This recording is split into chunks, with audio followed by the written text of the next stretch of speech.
Bueno, iglesia, esta tarde el Señor, cuando estuve preparando esta palabra, empezaba yo a revisar los pasajes de la Biblia y decía al Señor, ¿qué mensaje puedo llevar a la iglesia? Una iglesia que necesita crecer, una iglesia que necesita activarse, una iglesia que necesita despertar.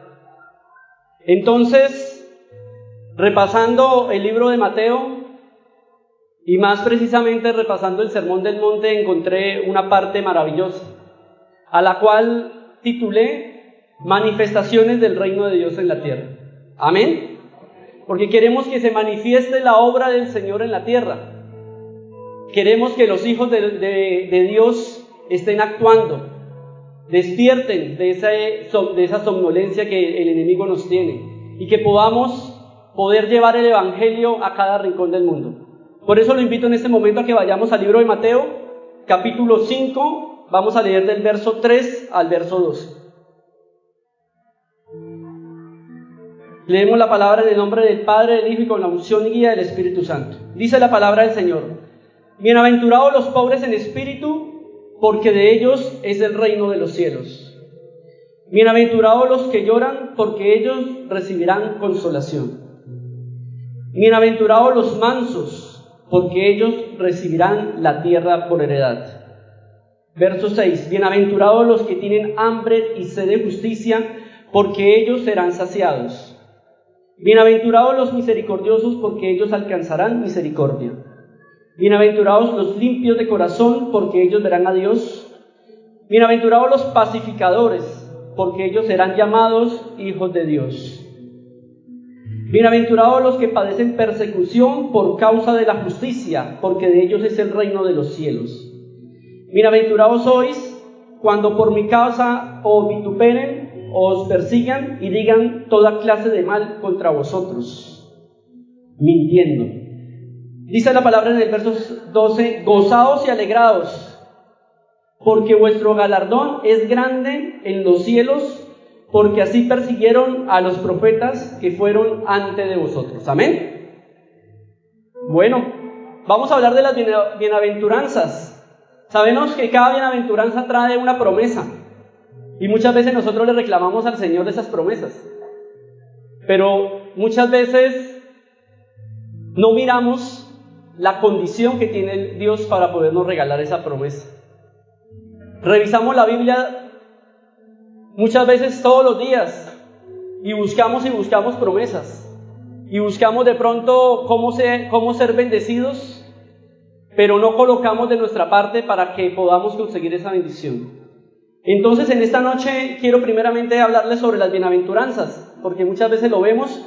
Los que de pronto tenemos diversas versiones de la Biblia, pues podemos empezar a buscar el significado de esa palabra, pero los que de pronto tenemos simplemente la Reina Valera nos conformamos con lo que dice la palabra y no vamos más allá.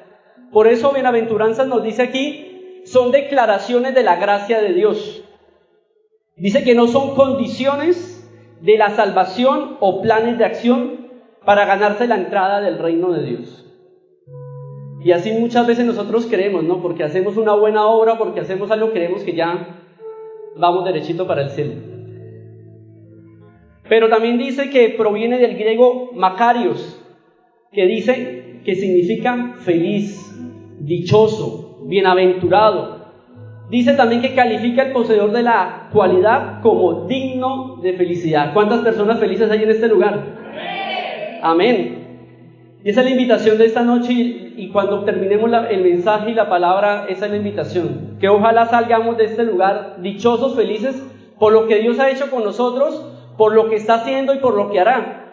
Porque a veces estamos en medio de la prueba y empezamos a renegar, a ver siempre lo malo, pero el Señor quiere hacer algo grande con cada uno de nosotros. Amén. Bueno, entonces voy a sumergirme en la palabra y voy a hablarles al verso 3, que lo resumo en pobres de espíritu. ¿Quiénes son los pobres de espíritu? La palabra dice que bienaventurados los pobres de espíritu, porque ellos es el reino de los cielos. Pero hoy por hoy en la iglesia, ¿quiénes son los pobres de espíritu? Y eso es lo que hoy el Señor me invita a traerle ese mensaje a ustedes y también a mí, porque es parte de esa transformación y es parte de esa llenura. Dice, los pobres de espíritu son aquellos que se sumergen a sí mismos en la gracia de Dios, son quienes reconocen de forma personal su estado de bancarrota espiritual. ¿Cuántos alguna vez nos hemos sentido en bancarrota espiritual? O los que de pronto no. Creo que el Señor quiere hacer algo contigo y tú tal vez nunca le has dado la oportunidad a Dios de entrar en este momento. Para ello les traigo una breve porción de la palabra en Lucas 18:3. Muchos conocemos la parábola del fariseo y del publicano. Y lo voy a resumir en un momento, simplemente en la segunda parte de este versículo, porque es la que quiero que nos llevemos el mensaje de que es un pobre de espíritu. Dice la palabra, pero el recaudador de impuestos, de pie y a cierta distancia, no quería ni siquiera alzar los ojos al cielo, sino que se golpeaba su pecho diciendo, Dios, ten piedad de mí, que soy pecador. Aquí vemos la imagen de tanto el publicano como el fariseo. Y la reflexión que traigo en esta hora de la tarde, porque esta prédica es para la iglesia, no es para los nuevos, no es para las personas que de pronto llevamos tiempo en el evangelio, no es para las personas que llegan recién al evangelio, sino más bien para los que ya llevamos un par de años. Es que muchas veces cuando estamos en el evangelio y sabemos de la misericordia, sabemos de la gracia de Dios, creemos que estamos haciendo la vida, que estamos caminando en la vida y todo lo estamos haciendo bien. Y tal vez no estamos reconociendo los errores que estamos cometiendo con nuestro prójimo. Tal vez entramos a juzgar a esa persona que está afuera, tal vez una persona que está en medio del alcohol, de la droga, tal vez una persona que está en medio de carencias, entramos nosotros a ser jueces, como tal vez este fariseo, que si vemos el versículo completo, prácticamente estaba orando en contra del publicano, y en cierta medida su ego y sus creencias eran más grandes, que no le permitía esa comunicación directa con Dios. Pero este publicano, en su pecado y en su humildad, reconoce que es pecador y ahí reconoce que tiene una bancarrota espiritual. La invitación en esta hora es que el Señor nos gusta, al Señor le gusta que estemos en bancarrota espiritual. Al Señor le gusta que nos humillemos ante su presencia, porque la palabra dice que es necesario que nosotros menguemos para que Él crezca. Amén. Bueno, seguimos al siguiente versículo para poder ir avanzando, porque son 8 versículos y no quiero quedarme en el primero. Dice, bienaventurados los que lloran, porque ellos recibirán consolación. Y me lleva la palabra a 2 Corintios, capítulo 7, verso 10, y dice, porque la tristeza que es conforme a la voluntad de Dios produce un arrepentimiento que conduce a la salvación sin dejar pesar, porque la tristeza del mundo produce muerte. Amén. Qué importante es el arrepentimiento. Y nosotros como cristianos sabemos qué es el arrepentimiento, porque gracias al arrepentimiento hoy estamos aquí. Amén. Dice que la tristeza del mundo es egoísta, es orgullosa, no tiene fruto. Dice que la tristeza del mundo nos aleja de Dios, porque la tristeza del mundo es un remordimiento. Haces algo hoy, te sientes mal, te duele y mañana ya lo vuelves a hacer, porque en el momento sentiste dolor, pero simplemente eran tus emociones que estaban ahí enredadas y tú le diste una solución fácil y con eso ya puedes seguir el día a día. Pero el arrepentimiento dice que es provocado por el Espíritu Santo, que nos invita a humillarnos, a acercarnos a Él, nos lleva a un arrepentimiento genuino y produce salvación. Amén. Por eso es importante cuando tenemos esa intimidad con Dios, ¿Cuántos lloramos delante de la presencia de Dios? ¿Cuántos cuando estamos en necesidad, cuando estamos atravesando pruebas y no vemos salida, lloramos y oramos y nos postramos? Y ahí está el Espíritu Santo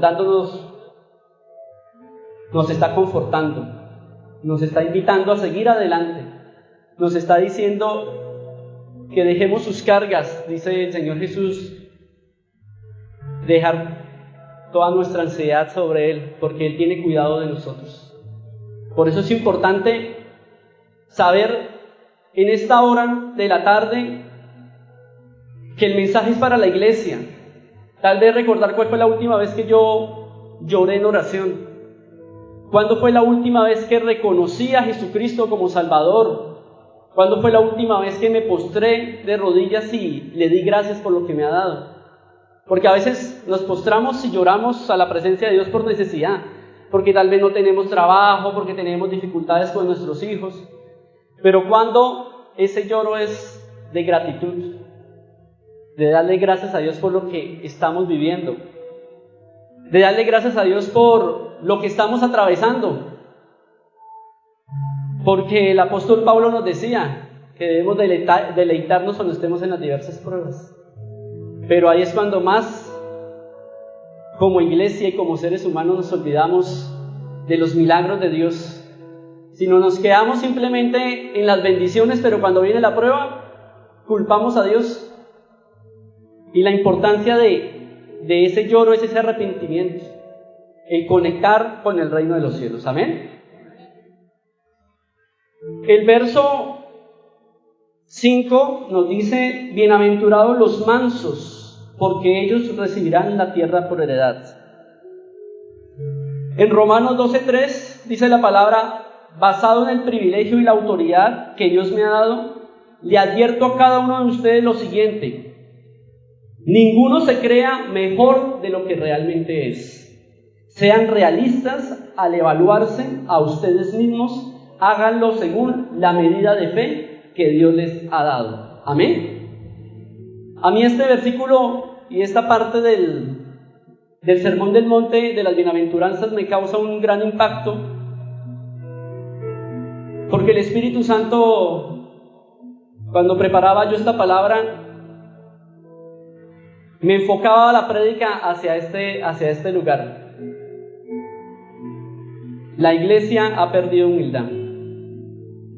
La iglesia ha perdido el rumbo y se ha vuelto una iglesia tal vez egoísta, una iglesia tal vez que se preocupa por sus propias necesidades, una iglesia que es competitiva y que quiere sobresalir uno sin pensar en el que está al lado. Y esto me lleva a que debemos en esta noche sumergirnos en la presencia de Dios y decirle al Señor: necesito de tu humildad, necesito de tu presencia, porque sin ti nada soy, porque lo que tengo tú me lo has dado, porque con mis fuerzas no soy capaz. Y allí lo conectaba con allí mismo con Mateo 11:29, dice: pónganse mi yugo, déjenme enseñarles, porque yo soy humilde y tierno de corazón, y encontrarán descanso para el alma. Y tal vez esta imagen es una muestra, de pronto no está muy clara, pero es cuando el mismo Jesucristo lava los pies de sus discípulos. Siendo el creador, autor y consumador de la fe, le lava los pies a un pescador, le lava los pies a un publicano, tal vez como Mateo, que era recaudador de impuestos. Es una muestra de humildad. Pero tal vez el Señor nos ha bendecido. Sé que el Señor nos ha bendecido como iglesia y nos ha colocado en puestos de gran bendición. Pero que no se nos olvide el Señor de dónde nos sacó. Que no se nos olvide el Señor, el trabajo que ha hecho con nosotros y la misión que nos ha dado. Porque con nuestra forma de actuar muchas personas nos están mirando, no solamente en la iglesia. Tal vez estamos parados aquí, tal vez estamos ahí en la silla, pero cuando vamos en la buseta, cuando estamos en en nuestro trabajo, en nuestro estudio. Dice el mismo Sermón del Monte, dice que somos la luz, somos lámpara, y donde estamos debemos irradiar la luz de Cristo. Dice que una ciudad está sentada en la montaña es para que sea vista, mas no para esconderse esa luz. Amén.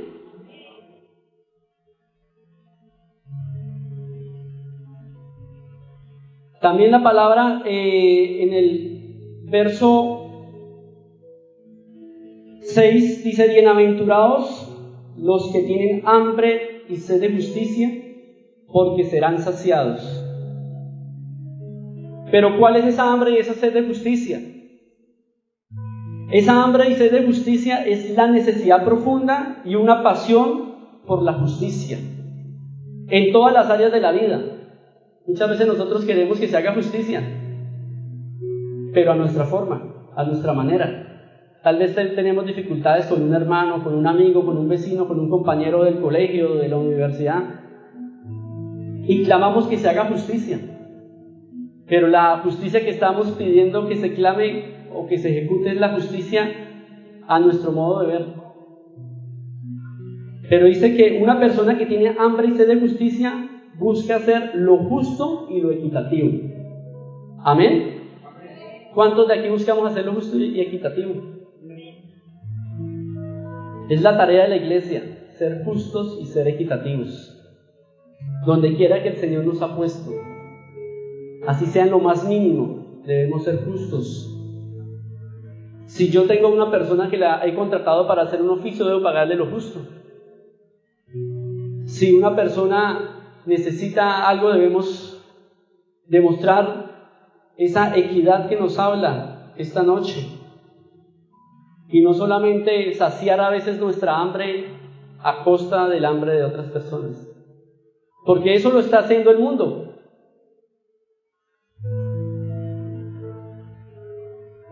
Y sabemos que afuera hay muchas injusticias. Pero el Señor está levantando una iglesia que debe transformar las diversas esferas de este planeta. Pero si en la iglesia nosotros no somos justos ni equitativos, ¿qué le pedimos nosotros a los gobiernos que cambien si cuando nos dan el poder a nosotros, nuestro corazón de pronto está corrompido? Nuestro corazón de pronto hay una manchita ahí, y cuando llega el momento que Dios nos da esa oportunidad tal vez de estar en autoridad, esa manchita se crece y opaca toda esa luz que Dios nos ha dado.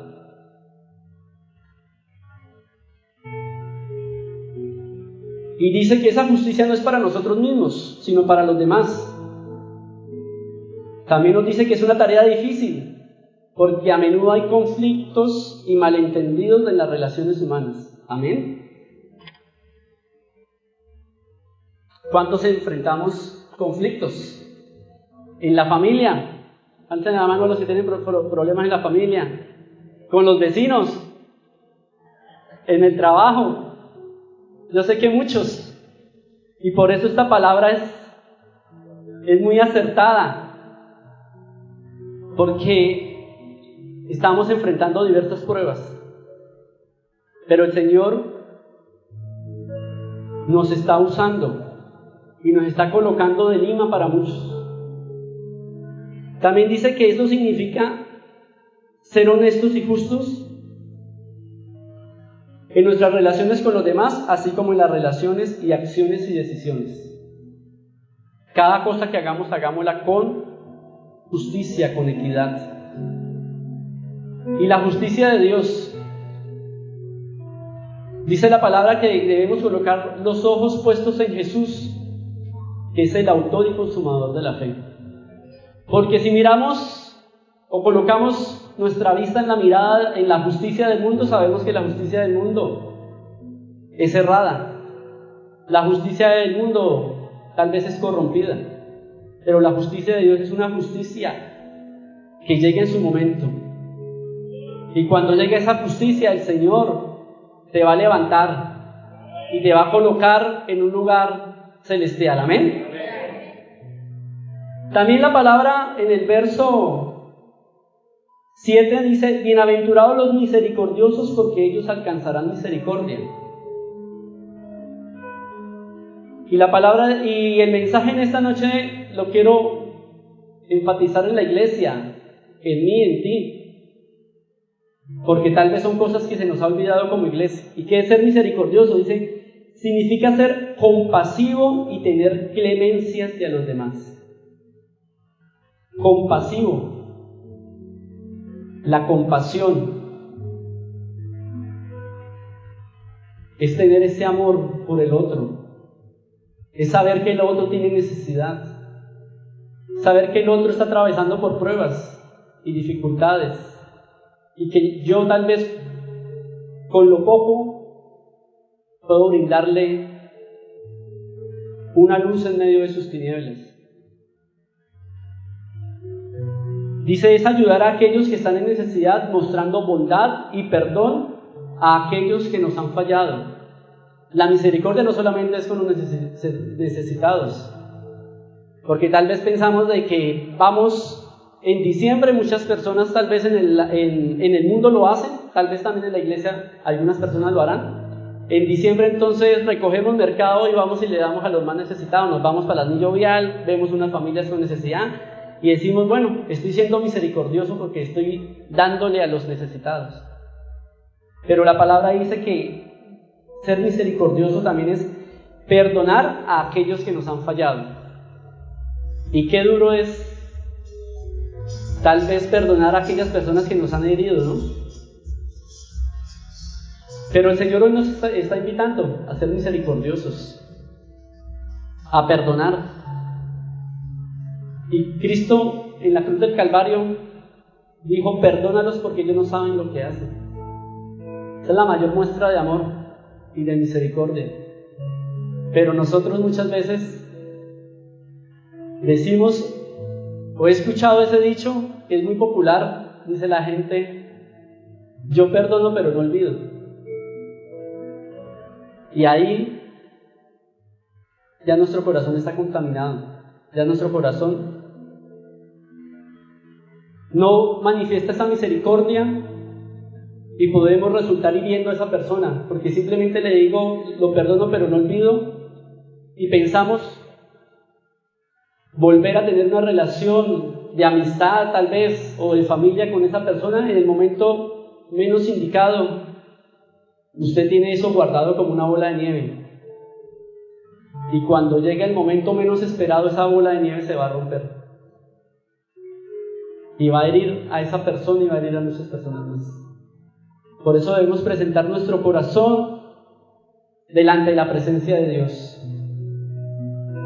Dice que una persona misericordiosa, dice que la misericordia es una virtud cristiana que nos llama a ayudar a aquellos que sufren. ¿Cuándo fue la última vez que visitamos a alguna persona enferma? Tal vez alguna persona en la iglesia que no volvió y vemos la silla ahí vacía, pero ni nos preguntamos nosotros qué pasó con esa persona. Ni siquiera procuramos llamarle, o tal vez ir a su casa a ver qué le ha sucedido. O tal vez ni siquiera le decimos a nuestros líderes y pastores, mire, este hermano está atravesando por dificultades, por pruebas, ¿por qué no vamos y lo visitamos? A veces guardamos silencio. Y la iglesia no solamente es el pastor, no solo son los líderes, somos todos. Y esa persona se va a dar, esa persona, el día que usted llegue o invite al liderazgo a que vayan a visitarlo, la persona cuando Dios la levante de esa necesidad, le va a contar a muchos más que tiene una iglesia, que hay un Cristo vivo que acudió cuando hubo necesidad. Amén. Un aplauso para Cristo, mucho más fuerte.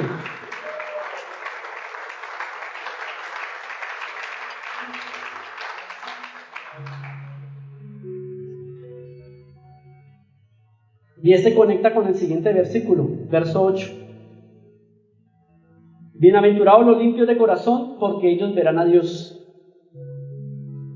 Y tal vez vemos ahí la imagen, es un Jesucristo como un bombero, un corazón lleno de barro y quitando toda esa maldad. ¿Qué es lo que necesitamos? Ser limpios, ser transformados. Y en esta noche el Señor quiere decirle a la iglesia que limpio de corazón es una pureza que significa tener un corazón limpio, libre de pecado.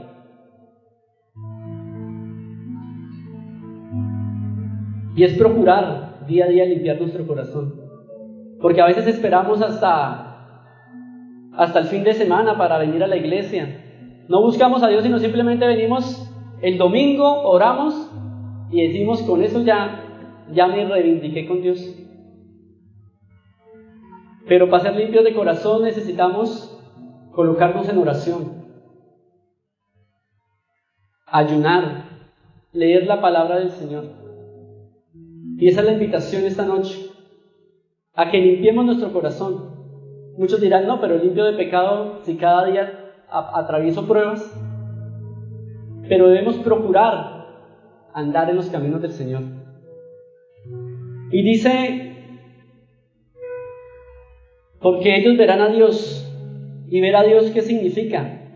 Tener una relación cercana y profunda con Él. ¿Cuántos quisiéramos tener una relación cercana con el Señor? Así como Moisés, dice la palabra que lo veía cara a cara. ¿Cuántos quisiéramos tener esa intimidad con Dios? El poder hablar con Él y que Él nos hable al oído. Como Samuel, desde muy niño, Dios lo llamaba y él no entendía quién era el que lo estaba llamando. Pero él prestó su oído a escuchar al Señor. Así Dios quiere que cada uno de nosotros prestemos nuestro oído a escucharle. De pronto dejar un poco lo que la vida nos está ofreciendo. De pronto dejar un poco nuestro celular a un lado. Tal vez nuestros afanes y preocupaciones de la vida dejarlas a un lado, para que Él pueda hablarnos de manera correcta. Dice que el ver a Dios es reconocer su presencia en nuestra vida y reconocer su amor por nosotros. Dice que es necesario mantener nuestro corazón puro y libre de toda clase de impurezas, y para ello hay unos beneficios. Si usted busca del Señor, si usted ora, si usted medita en la palabra, dice que el Señor te va a dar paz interior. Amén. Puedes pasar tribulaciones y dificultades. Puede hacer que el día de mañana en el trabajo te digan, ya no contamos con usted más. Pero Dios le va a dar la fortaleza para que ese suceso no sea de traumatismo para usted y su familia. Porque en ese momento es cuando más temblamos. Pero cuando tenemos esa cercanía con Dios, el Señor nos mantiene firmes. Dice que los beneficios de tener un corazón limpio es experimentar la presencia de Dios. Sentir esa paz donde quiera que usted vaya. En la buceta, cuando usted está en su trabajo, en cualquier lugar, sentir esa presencia del Señor. Que lo que usted está haciendo y diciendo, el Espíritu Santo lo está respaldando. Otro beneficio es que el Señor nos da consuelo, nos consuela, nos da sabiduría, nos da fortaleza para enfrentar los desafíos. Entonces, revisemos que hay muchos desafíos y hay muchos beneficios que nos da el Señor. Pero ¿cuál es la condición? Volvamos a ese primer amor. Volvamos a la oración, volvamos a buscarle para que sea el Señor llenándonos de esos beneficios. Y lo conecto con el libro de Salmos, capítulo 23, versos 3 y 4, dice la palabra: ¿quién puede subir al monte del Señor? ¿Quién puede estar en su lugar santo? Solo los de manos limpias y corazón puro, que no rinden culto a ídolos y nunca dicen mentiras. Por eso digo que este mensaje es para la iglesia, porque tal vez hemos mentido en algún momento de nuestra vida. Tal vez buscamos soluciones fáciles. Tal vez nos preguntan ¿por qué no fue al grupo bíblico? No, estaba trabajando. Tal vez estaba usted en la casa, estaba haciendo cualquier otra cosa. Entonces, es muy importante buscar esa limpieza de nuestro corazón, hablar con la verdad.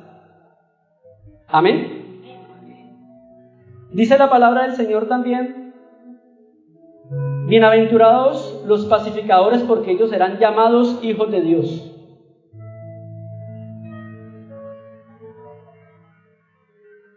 A estas personas son llamadas las personas que procuran la paz.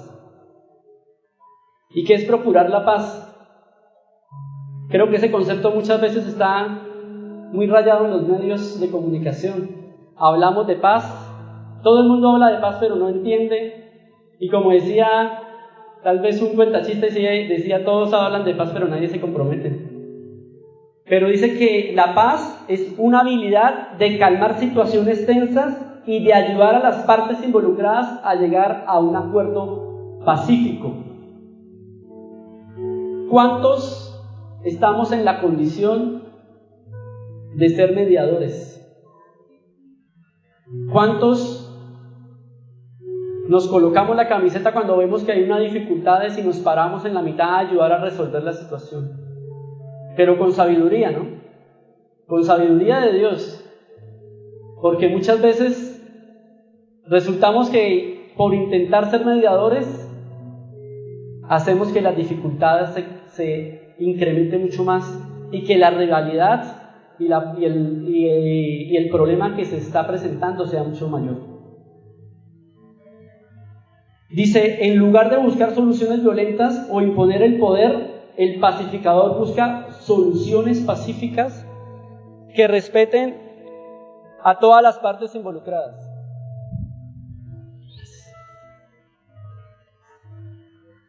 Y hay unas características para los pacificadores. Si usted tal vez el Señor le ha dado ese don, que como hoy lo estamos hablando, es un don que el Señor quiere darle a todos, no solamente a unos. Primeramente tiene que revisar cómo está su comunicación, su forma de hablar, de expresarse ante los demás. Si está utilizando una comunicación asertiva, una comunicación pasiva o una comunicación agresiva. Porque muchas veces como cucuteños, buenos cucuteños dicen, no, pero es que yo soy así, yo hablo así y así me tienen que entender.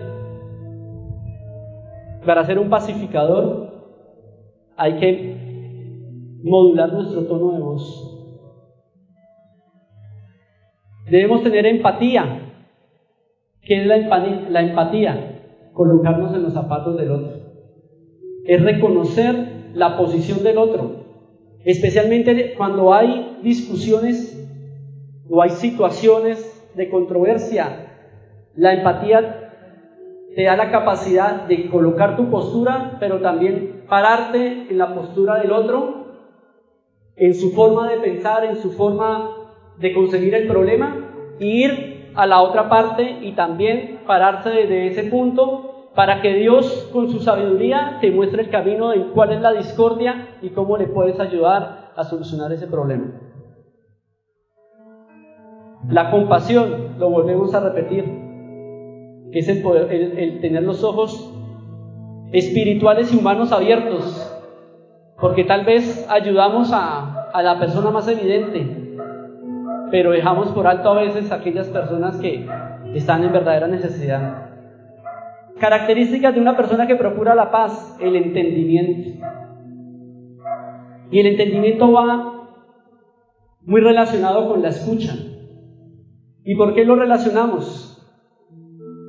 Porque Dios nos ha dado 2 oídos y una sola boca. Pero como seres humanos a veces hablamos muchísimo.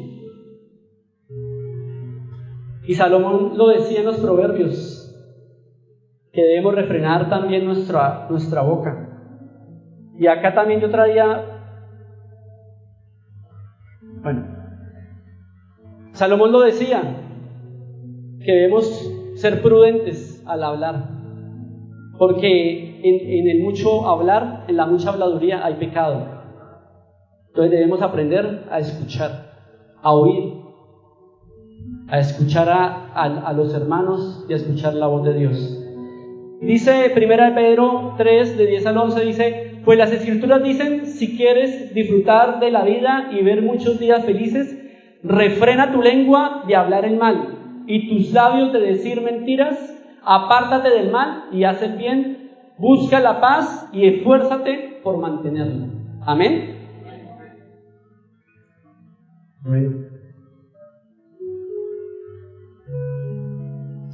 El verso 10 nos dice: bienaventurados los que padecen persecución por causa de la justicia, porque de ellos es el reino de los cielos.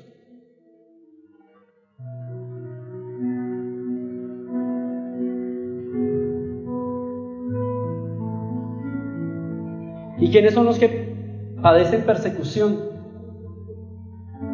Son aquellas personas que sufren discriminación o marginación por cuestiones morales o religiosas.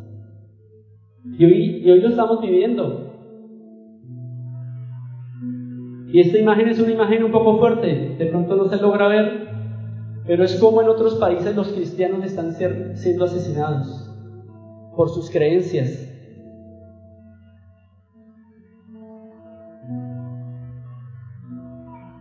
La discriminación es tal vez porque yo tengo una forma distinta de pensar.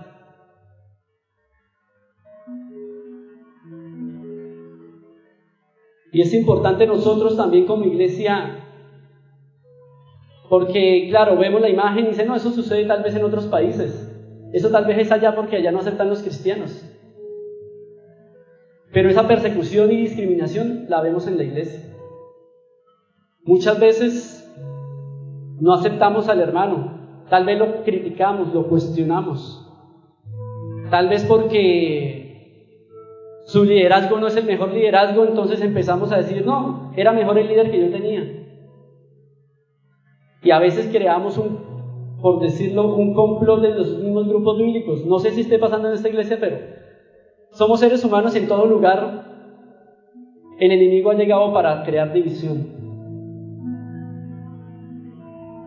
Y es importante tomar una posición en contra de la injusticia.